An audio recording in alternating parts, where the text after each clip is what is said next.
오늘 말씀은 에베소서 4장 11절에서 16절까지의 말씀입니다. 말씀 제목은 온전한 사람을 향하여. 먼저 제가 말씀을 봉독해 드리겠습니다. 그가 어떤 사람은 사도로, 어떤 사람은 선지자로, 어떤 사람은 복음 전하는 자로, 어떤 사람은 목사와 교사로 삼으셨으니 이는 성도를 온전하게 하여 봉사의 일을 하게 하며 그리스도의 몸을 세우려 하심이라.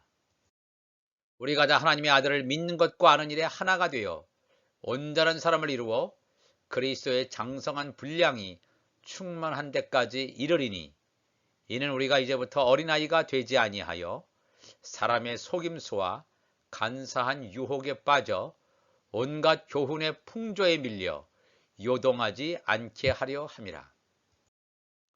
오직 사랑 안에서 참된 것을 하여 범사에 그에게까지 자랄지라. 그는 머리니 곧 그리스도라. 그에게서 온 몸이 각 마디를 통하여 도움을 받음으로 연결되고 결합되어 각 지체의 분량대로 역사하여 그 몸을 자라게 하며 사랑 안에서 스스로 세우느니라. 아멘.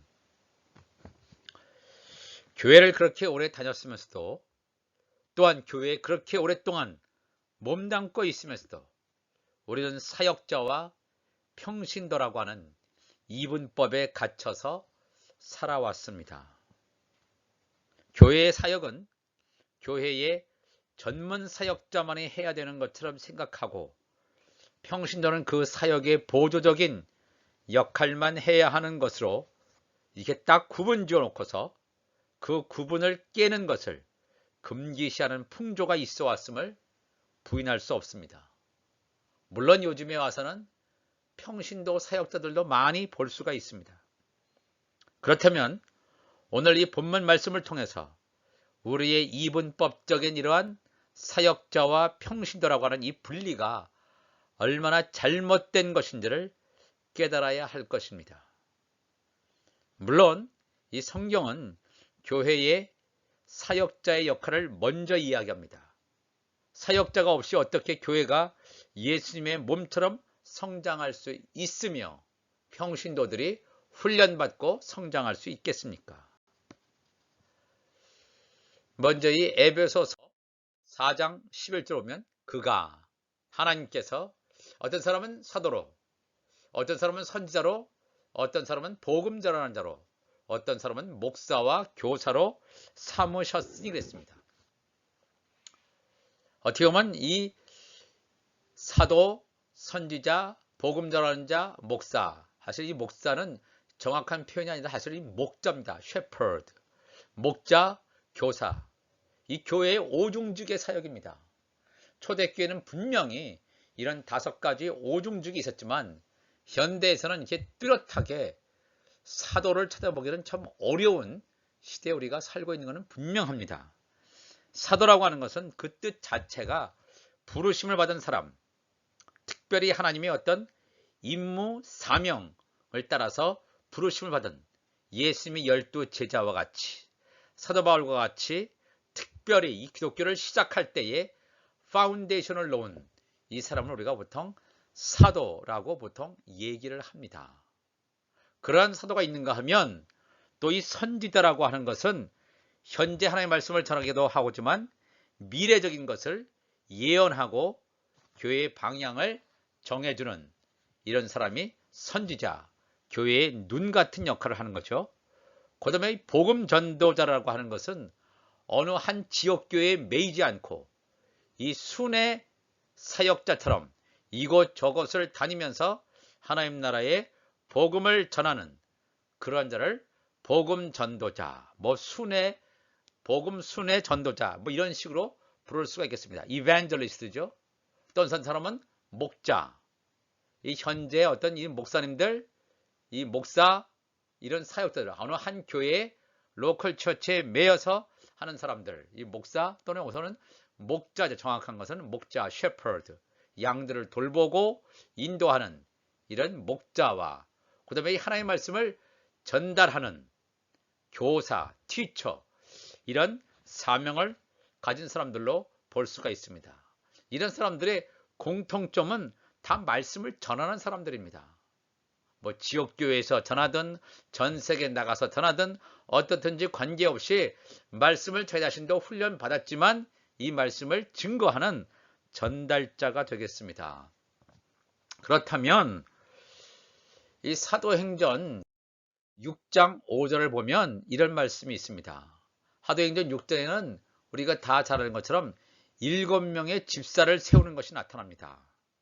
근데 사실 엄밀히 말해서 이 집사라고 하는 이 용어가 사도행전 6장에는 나타나지 않습니다. 우리가 보통 7명의 집사다. 사도들이 세운 7명의 초대교회 집사라 이렇게 얘기하지만 사도는 이 집사라는 명칭은 사실 나오지 않습니다. 사도행전 6장 5절 보면 온 무리가 이 말을 기뻐하여 믿음과 성령이 충만한 사람 스데반, 빌립, 브로고로, 니가노로, 디몬, 바메나와 유대교에 입교했던 안디옥 사람 니골라를 택하여 사도들 앞에 세우니 사도들이 기도하고 그들에게 안수하니라. 어떻게 보면 이 사람들은 뭐 안수집사 같은 그런 역할을 하는 사람들입니다. 그런데 이들이 그냥 오늘날의 이 집사님처럼 교회에 그냥 봉사하는 말씀 사역이 없이 그냥 봉사하는 역할을 한 것이 아님을 알 수 있습니다. 우리가 사도행전 7장에 이 스데반 집사의 그 하나님의 말씀을 구약 성경을 푸는 것을 보면 놀라운 하나님의 말씀 사역자임을 우리는 분명히 압니다. 초대교회는 이와 같이 집사님이라는 분이 이렇게 말씀을 사람들에게 가르쳤고 전달했습니다. 우리는 여기서 이것을 분명히 알 필요가 있겠습니다. 빌립보서 1장 1절에도 그리스도의 종 바울과 디모데는 그리스도 예수 안에서 빌립보에 사는 모든 성도와 또는 감독들과 집사들에게 편지하노니 이 집사들 현재는 우리가 이 영어로 디커니스 이렇게 얘기하지 않습니까? 남자 집사님, 여자 집사님. 집사라는 용어가 틀림없이 성경에 나옵니다. 디컨이라고 하는 이 용어는 헬라어의 디아코노스에서 온 것입니다. 디아코노스, 섬기는 자, 또 사역자, 일꾼 이런 식으로 번역될 수 있습니다. 그렇기 때문에 이 에베소서 3장 7절 같은 데 보면 이 복음을 위하여 그의 능력이 역사하시는 대로 내게 주신 하나님의 은혜의 선물을 따라 내가 일꾼이 되었다 그랬습니다. 여기서 내가라는 건 뭡니까? 사도 바울이죠. 사도 바울이 일꾼이 되었다 할 때 이 일꾼이라는 말과 조금 전에 봤던 빌립보서 1장 1절에 집사들이라는 말이 똑같이 이 헬라어의 디아코노스입니다. 디아코노스. 그러니까 어느 문맥에서는 이게 집사들, 디컨이라고 번역되기도 하지만 어떤 문맥에서는 이게 일꾼이에요. 뭐 서번트로 영어로 번역될 수도 있지만 일꾼, 뭐 미니스터라고도 할 수 있습니다. 그렇죠? 그러니까 이것이 그냥 교회 내에서 말씀 사역을 하지 아니하고 그냥 교회 내에 하던 봉사만 하는 그러한 사역, 그러한 일이 아님을 여기서 분명히 알 수가 있겠습니다. 사도 바울이 어떻게 보면 현실로 말하면 집사님이잖아요. 그렇죠? 집사와 같은 그런 디커니스. 물론 여기서 일꾼이라고 하는 것이 서번트라든가 물론 미니스터라고 하는 용어도 사용될 수 있습니다. 또 우리가 사도행전 21장 8절 가보면 첫 번째 이 초대교회 7명의 집사 가운데 한 사람이 빌립이 있습니다. 사도행전 21장 8절에 이튿날 사도 바울이 떠나 가이사랴에 이르러 7 집사 중 하나인 전도자 빌립의 집에 들어가서 유하니라. 우리 한글 성경에는 7 집사가 되어 있지만 원어 성경에는 집사란 말이 없습니다. 그냥 7명 가운데 하나인 이 빌립을 뭐라고 하냐면 전도자라고 얘기합니다. 전도자. evangelist 빌립 이렇게 얘기합니다. 우리가 조금 전에 이 에베소서 4장 11절을 봤죠? 그 어떤 사람은 뭐 사도로, 선지자로, 복음 전하는 자도 자라. 이렇죠? 복음 전하는 자로 그랬을 때, 이 빌립이 복음 전도자임을 분명히 말씀하고 있습니다. 그러니까 자관 이 5가지 교회 이 오중직 사역이 다 말씀을 전하는 사역입니다. 그러면 이 말씀 전하는 사역을 처음부터 한 사람이 누가 있겠습니까? 다 하나님의 성령의 역사 가운데 배우고 성령께서 이 사람을 파송해서 각각의 직능을 맡게 되었다라고 하는 것입니다. 그렇다면 이들이 하는 일이 무엇이냐 이거예요. 이렇게 5가지 직임을 하는 일이 뭐냐면 이 에베소서 4장 12절에 이는 성도를 온전하게 하여 봉사일을 하게 하며 그리스도의 몸을 세우려 하심이라. 성도를 온전하게 하기 위해서 뭐 사도라든가 선지자라든가 복음 전하는 자들라든가 목자라든가 또 교사가 필요하다는 거예요. 일반 성도들, 이건 평신도라고 볼 수 있죠. 성도들을 온전하게 한다. 여기서 온전하게 한다고 번역되는데 온전하게 한다 보다는 준비시킨다는 거예요. prepare. 준비시켜서 어떠한 자격을 갖추게 한다는 거예요. 준비시킨다는 게 물론 이 교회에 준비시킨다는 것이 끝도 없을 수 있지만 그 사람을 완전히 fully qualify, 어떤 자격을 갖춘 자로 만드는 것입니다. 물론 이 성도님들이 어떤 이 전문 사역자처럼 신학교를 나와서 말씀을 배우고 이런 것은 아니라 할지라도 교회 내에서 말씀 공부를 통해서 말씀을 가르치고 전달할 수 있는 그러한 역량을 갖춘 그러한 평신도 사역자를 만드는 것이 하나님의 뜻임을 분명히 성경은 얘기하고 있습니다.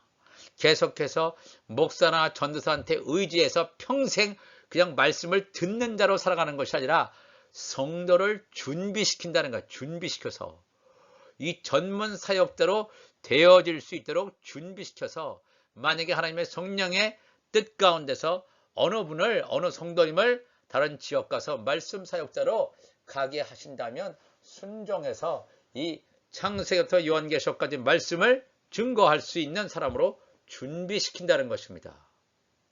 그랬을 때 이 성도가 어떠한 일을 하냐 하면 준비시켜서 여러분 봉사일을 하게 하며 그리스도의 몸을 세우려 하심이라. 이 2가지 성도들이 하는 일이 2가지예요.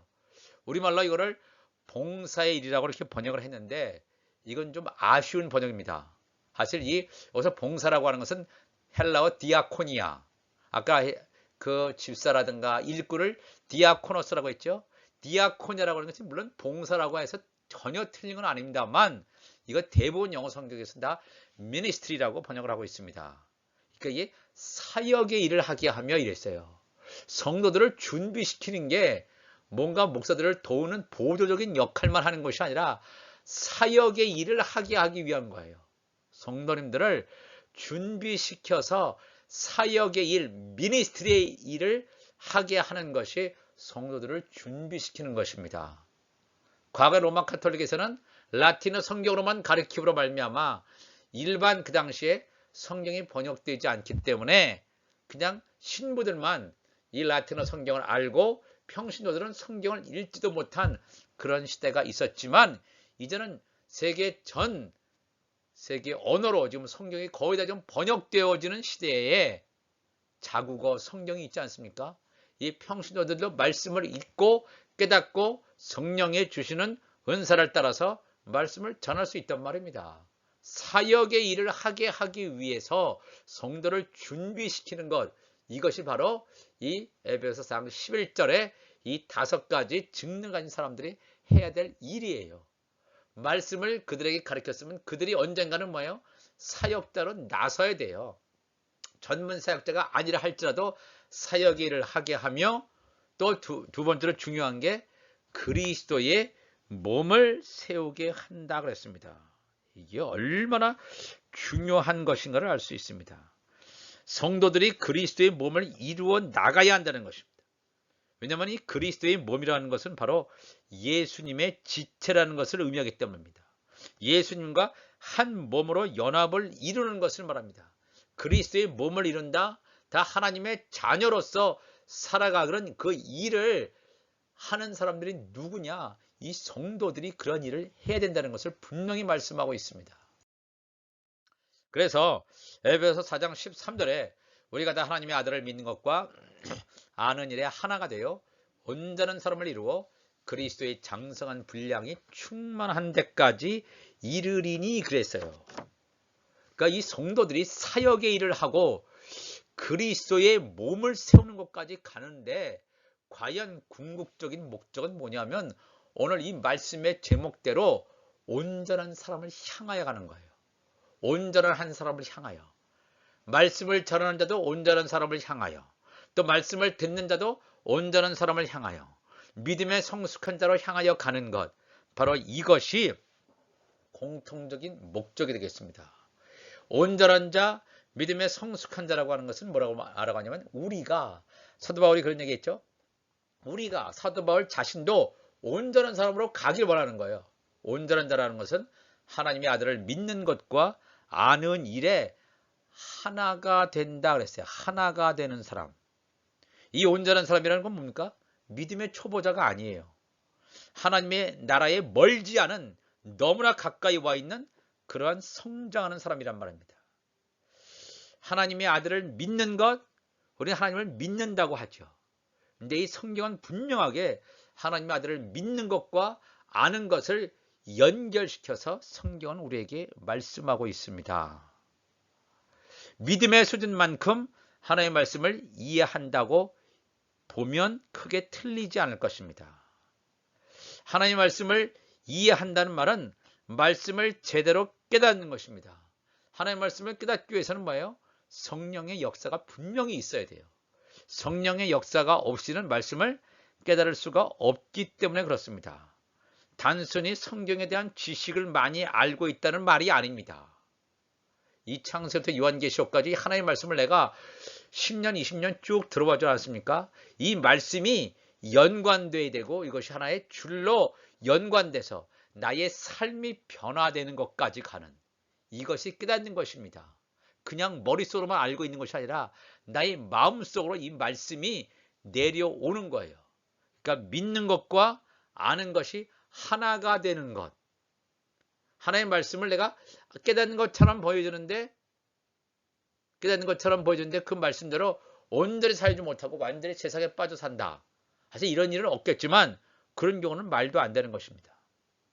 그러면서 우리가 이 초보자는 온전한 사람이 아닙니다.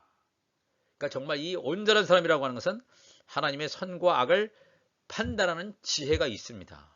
그러니까 성령으로 충만한 사람입니다. 그 안에 하나님의 말씀으로 가득 찬 사람을 말하게 되겠습니다.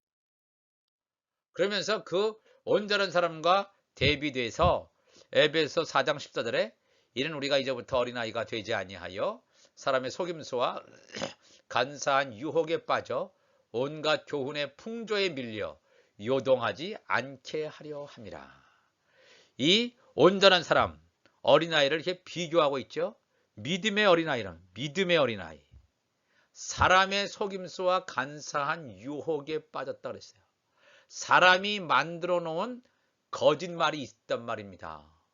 유혹이 있어요. 넘어뜨리기 위해서. 그리고 교훈이 있어요. 거짓 교훈이죠. 거짓 어떤 원리, 뭐 교리 같은 것. 그런 것에 밀려서 흔들리는 거예요. 이게 흔들리는 사람들이 다 뭐예요? 어린 아이와 같은 거예요. 어린 아이. 사람이 거짓 교훈을 가지고 얘기해도 그것을 분별하지 못하면 뭐예요? 내가 끌려 들어간단 말입니다. 끌려 들어가서 잘못된 것에 완전히 빠져버리고 헤어나오지 못하는 것입니다. 사람의 속임수, 어떤 교리나 교훈이라든가 또 어떤 종교 철학 같은 거, 그리스도의 도의 초보에 머물러 있는 거, 이게 다 어린아이와 같은 것입니다. 그러니까 이 어린아이가 되지 않아야 될 줄로 믿습니다. 우리가 믿음으로는 처음으로는 어린아이로 시작합니다. 그래서 우리가 말씀을 먹고 말씀을 먹으면 이 어린아이를 벗어버릴 줄로 분명히 믿습니다. 고린도전서 2장 9절에도 이 고린도서 2장의 말씀은 육에 속한 사람, 혼적인 그리스도인, 또 영적인 그리스도인에 대해서 이렇게 대비하면서 나오고 있습니다. 하나님이 자기를 사랑한 자들을 위하여 예비하신 모든 것은 눈으로 보지 못하고 귀로 듣지 못하고 사람의 마음으로 생각하지도 못하였다 함과 같으니라. 사람의 어떤 이성적인 것으로 하나님이 우리를 위해서 예비하신 것을 깨달을 수가 없단 말입니다. 지정의 혼적인 것을 가지고는 알 수가 없어요. 우리가 12절을 보면 우리가 세상의 영을 받지 아니하고 오직 하나님으로부터 온 영 성령을 받았으니 이는 우리로 하여금 하나님께서 우리에게 은혜로 주신 것들을 알게 하려 함이라. 하나님께서 우리에게 은혜로 주신 것을 알기 위해서는 성령이 반드시 필요함을 사도 바울은 말하고 있습니다. 우리 안에 성령이 없으면 이 말씀이 읽혀지지 않습니다. 그냥 잠만 오기도 하고 말씀을 그때 잠만 와요. 그러나 말씀 우리 안에 성령이 있으면 말씀이 깨닫게 되고 과거 읽었던 말씀과 전에 내가 지금 신약을 읽고 있지만 구약이 어떤 말씀하고 연관됩니다. 깨닫게 됩니다. 이것이 계속해서 가지를 치고 이것이 하나의 큰 그물처럼 계속해서 뻗어나가는 것을 우리가 보게 됩니다. 고린도서 2장 13절에 우리가 이것을 말하거니와 사람의 지혜가 가르치는 말로 아니하고 오직 성령께서 가르치신 것으로 하니 영적인 일은 영적인 것으로 분별하느니라. 이 하나님의 말씀 자체가 영의 말씀이에요. 인간의 지혜로 기록된 것이 아니란 말입니다. 이 영의 말씀을 하나님의 성령께서 우리에게 문 열어주시지 않으면 우리는 깨달을 수가 없습니다. 영적인 일은 영적인 것으로 분별할 수밖에 없습니다. 나의 영의 하나님의 성령께서 역사하지 않고 나의 지정의만 가지고 혼적인 것만 가지고는 하나님의 말씀을 깨달을 수가 없다는 것입니다. 육에 속한 사람은 하나님의 성령의 일들을 받지 아니한다 그랬습니다. 받을 수가 없습니다. 이는 그것들이 그에게는 어리석게 보이며 또는 그는 그것들을 알 수도 없나니 그러한 일은 영적으로 분별되기 때문이라. 영적으로나마니 그것이 보화인 줄 알고 그 보화를 사기 위해서 자기 전 재산을 다 드립니다. 그렇지 않은 자에게는 하나님의 말씀이 떨어져도 이것이 뭔지 알지 못하고 그냥 다 쓸려나가 버리게 되기 때문입니다. 고린도서 13장 11절에 사도 바울도 내가 어렸을 때는 말하는 것이 어린아이와 같고 깨닫는 것이 어린아이와 같고 생각하는 것이 어린아이와 같다가 장성한 사람이 되어서는 어린아이의 일을 버려놓으라. 바울은 바리새인이었습니다. 그렇죠? 날 때부터 부모로부터 말씀을 배웠습니다. 토라, 모세 율법을 배웠던 사람입니다. 줄줄 외웠던 사람입니다. 그러나 자기의 예수 그리스도를 만나기 전의 삶을 어린아이와 같다고 표현합니다. 깨닫는 것이 어린아이와 같아요. 그러니까 이 모세의 율법을 그냥 글자 그대로의 수준 이외에는 이해하지 못했습니다. 그냥 그런 뜻이구나. 글자 그대로가 가지고 있는 그 뜻에서 범주를 해석하는 수준에서 그 넘어서지 못했습니다. 그러나 예수 그리스도를 만나고 하나님의 성령이 바울에게 부어졌을 때 이 구약에 대한 깨달음이 다시 새롭게 조명됩니다. 그래서 어린아이의 일을 버렸다 그랬습니다. 히브리서 5장 12절에도 때가 오래되었으므로 너희가 마땅히 선생이 되었을 터인데 아까 에베소서 4장 11절에도 선생이 나오죠. teacher, 선생이 되었을 터인데 때가 오래되었다는 건 뭡니까? 말씀을 많이 먹고 성령의 역사가 있었으면 틀림없이 선생이 됐다는 건 뭐야? 사역을 할 수 있는 성도로서 준비되어야 된다는 거예요. 선생이 되었을 터인데 너희가 다시 하나님의 말씀에 초보에 대하여 누구에게서 가르침을 받아야 할 처지이니 단단한 음식은 못 먹고 젖이나 먹어야 할 자가 되었도다. 심지어 때가 오래되었는데 말씀의 초보조차 몰라요. 말씀의 초보조차 알지 못해서 누군가가 나에게 가르쳐 줘야 할 정도로 말씀의 초보도 모르고 또 이 젖도 그리스도의 초보 젖도 그것도 제대로 먹지 못해서 젖이나 먹어야 할 자가 되었다. 딱딱한 단단한 음식은 고사하고 젖도 아직 제대로 충분히 먹지 못한 이런 어린아이와 같은 자임을 히브리서 5장 12절에서는 말씀하고 있습니다. 굉장히 중요합니다. 혼적인 그리스도인 다 뭐예요? 어린아이와 같은 거예요. 그냥 내가 말씀을 그냥 배우고 익히고 성인 공부하고 물론 그런 가운데서 성령께서 역사해서 영적인 그리스도로 될 수 있지만 그렇지 않고 그냥 혼적인 그리스도인으로 머물러 있는 경우가 많이 있다는 것입니다. 그러면 어떻게 하면 이렇게 온전한 자가 될 수 있을까 이거예요. 물론 말씀을 먹어야죠. 에베소서 4장 15절에 오직 사랑 안에서 참된 것을 하여 범사에 그에게까지 자랄지라. 그런 머리니 곧 그리스도라 그랬습니다. 우리 하나님께서 우리에게 향한 목적은 예수 그리스도, 교회의 머리이신 예수 그리스도에게까지 자라는 것입니다. 근데 어떻게 예수 그리스도에게까지 자라냐면 오직 사랑 안에서 참된 것을 하라 그랬습니다. 참된 것을 하여라고 우리말로 이렇게 번역을 했지만 사실 이 말씀은 알레시온테스라고 하는 그 말씀을 번역한 것입니다. 이것은 알레세이아, 진리, 진리를 말하며 이런 뜻입니다. 다른 영어 성경들은 다 speaking the truth, 진리를 말하며 이렇게 참된 것을 한다 이렇게 하는 거예요. 물론 말씀을 하면서 그 말씀대로 행하는 것 중요합니다. 그래서 중요한 것은 진리를 말하며 얘기해요. 사랑 안에서 참된 것을 말하며 진리를 말하며 범사에 그에게까지 자랄지라. 그런 머리니 곧 그리스도라 그랬습니다. 이 온전한 자는 뭡니까? 참된 것을 말하는 자입니다. 진리를 말하는 자입니다. 하나님 나라의 복음을 말하는 자입니다. 참과 거짓을 분별하지 못하고 거짓을 진리로 또는 진리를 거짓으로 말하는 자는 온전한 자라고 말할 수가 없습니다. 절대로 그리스도의 이 머리까지 성장할 수 없다고 하는 것입니다. 요즘 한국의 이 대법원장이 이 거짓말을 했다는 것이 밝혀졌습니다. 사법부도 발칵 뒤집어졌지요. 판사들 가운데 수많은 비판의 의견이 좀 올라옵니다. 진리와 진실을 수호해야 하는 최후의 보루로서 이 대법원장이 거짓의 아이콘이었습니다. 이 얼마나 기막힌 현실입니까? 앞으로 사람들이 재판받을 때 이 사법부에 대한 신뢰가 있겠습니까? 대법원장도 거짓말을 하는데 사실 세상 법을 다루는 이 판사들도 진리와 거짓에 대해서 너무나 심각하게 고민하고 진리를 따르기를 진리와 거짓을 구분해 내기를 그렇게 고민하고 법조문 가운데 들여보고 하면서 이것을 분리해내려고 합니다. 그렇다면 하나님의 말씀을 다루는 사역자들, 성도들은 얼마나 더 해야 되겠습니까? 세상 법을 다루는 이 판사들도 그렇게 하는데 하나님의 법을 다루는 사역자들, 이 성도들까지 다 포함하는 것입니다. 하나님의 말씀을 다루는 하나님의 법을 다루는 이 사역자는 진리에 대해서 목숨을 걸어야 됩니다. 왜냐? 진리를 전하지 않는다면 우리가 예수 그리스도에까지 자랄 수가 없습니다. 예수 그리스도에까지 자랄 수 없다는 건 뭐예요? 내가 온전한 사람이 될 수 없다는 거예요. 온전한 사람이 될 수 없다는 것은 내가 예수 그리스도의 지체가 아니라는 것입니다.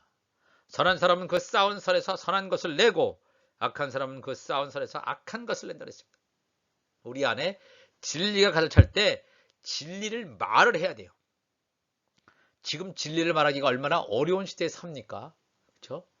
진리를 말했을 때 나와 의견이 다르다고 이 큰 세계를 지배하는 이러한 지배자들, 큰 기업들이 진리를 지금 가로막고 있지 않습니까? 그 계정을, 어카운트를 폐지시키기도 하고 불이익을 주기도 합니다.